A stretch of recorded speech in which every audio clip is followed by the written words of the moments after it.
Di ko naman akalain na di ko rin inaasahan pa.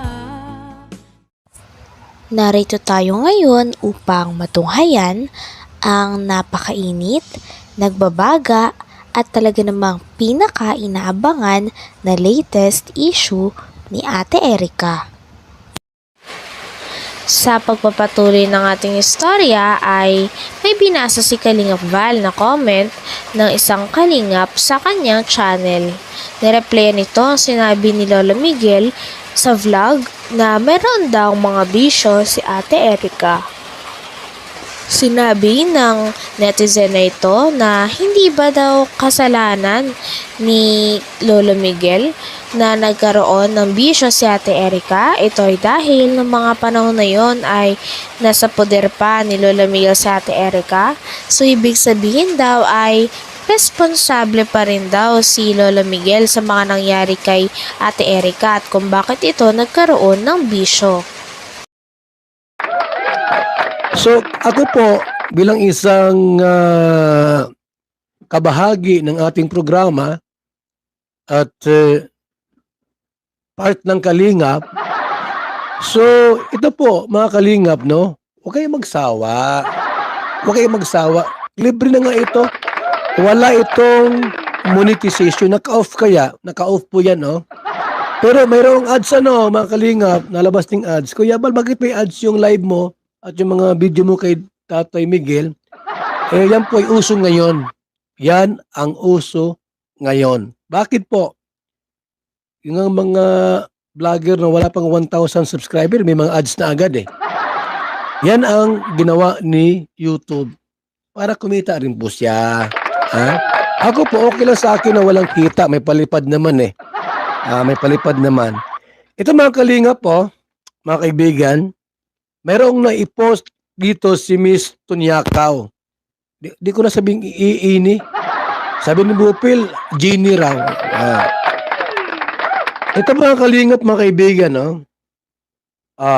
Sabi ni Miss Tunyakaw, sagutin ko pala yung sinabi mo na nagbisyo si Erica, Lolo Miguel. Ano? Sasagutin po mga Kalingap ni Miss Tunyakaw yung sinabi po ni Tatay Migs na may bisyo po ining si Erica. Anong sabi niya? Di ba nasa poder nyo siya? Ikaw ang may kasalanan. Bakit ganon ang nangyari? Yung sabi dito ni Miss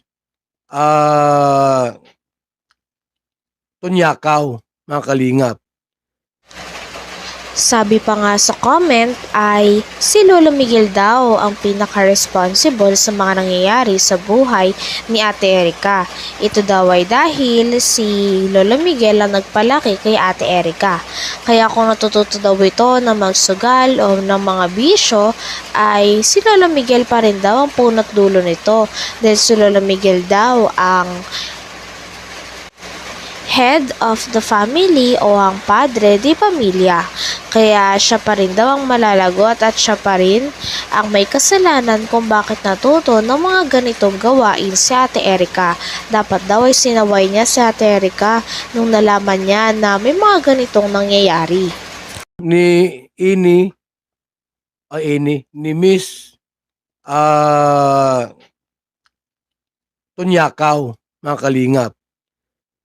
Si Tatay Mix daw po ang mas may alam o mayroong kasalanan kung bakit nangyari po ang mga bagay na ito. Na sila po ay nag-aaway-away na. And kung matino kang lolo, sabi po niya, hindi ako sinaway mo kasi nasa poder mo yan. Sana sinaway mo na at nasa poder mo yan. pinabayaan mo sila, ikaw yung matanda at ako nga, sabi niya, ako nga. O sabi niya, ako nga. Mga kapatid ko, napagsasabihan ko naman ng tama. Alam niyo po, ikaw ang head of the family. Yan. But you don't know how to handle your family. Ikaw ang ma-blame sa lahat kasi ang anak-anak,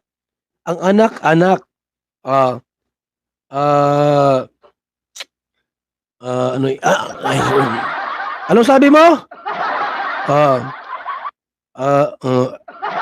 Ikaw ma-blame sa lahat kasi kasi nag-anak ka, nag-anak-anak ka ng marami. Di na kayang buhayin, nag-anak ka ng marami na hindi mo kayang buhayin, tapos magreklamo kang matanda ka. Yun lang. At magtrabaho ka. Magtrabaho ang mga anak mo. Sa malayo, ikaw ang punot dulo kung anong klaseng pamilya meron ka ngayon. You are the one who blame. Talagang dinidiin nga ng isang fan ang sisi kay Lola Miguel. Si Lola Miguel kasi ang nagpalaki kay Ate Erica at sa kanyang kapatid na si Ate Sheila May simula bata pa lang sila. Bata pa nga lang daw sila, hinahatid na sila ni Lola Miguel sa kanilang eskwelahan. Ito din ang papakain sa kanila, gumagastos sa kanilang mga gastusin at ito rin ang sumusuporta sa kanilang mga pangarap. Ngunit dahil nga sa hindi kaaya-ayang nangyari sa paglaki ni Ate Erica ay nagbago ang ugali nito at iniwan niya sila Lola Miguel nung nagkaroon na sila ng pera ng kanyang kapatid. Ngunit sabi nga ng isang fan ay kasalanan pa rin daw lahat ito ni Lola Miguel. Sa kaguluhang ito.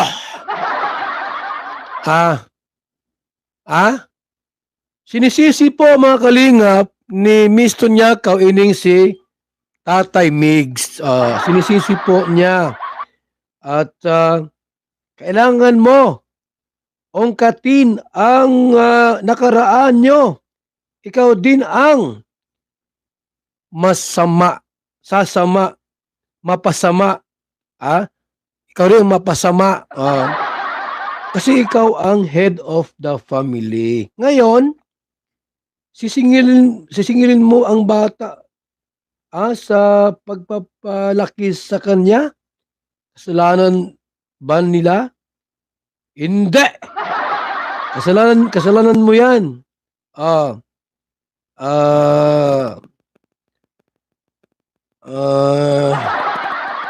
Ang hirap pagbasa ng Tagalog, mga kalingap. Sanay ako sa English ay. Ito po, mga kalingap, ang sabi po ni Miss Tunyakaw, lahat ng nangyari sa pamilya mo, Lolo Megs, ikaw ang mayroong kasalanan. Bakit daw po?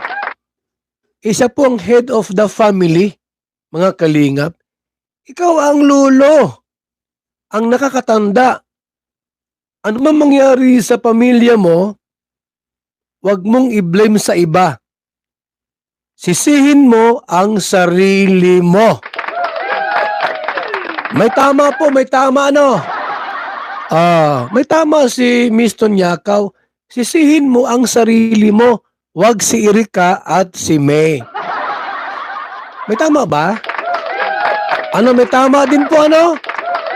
Kasi nga lumalabas kasi mga kalingap na parabagang ang may kasalanan ay itong mga apo niya at yung anak niya, mga kalingap.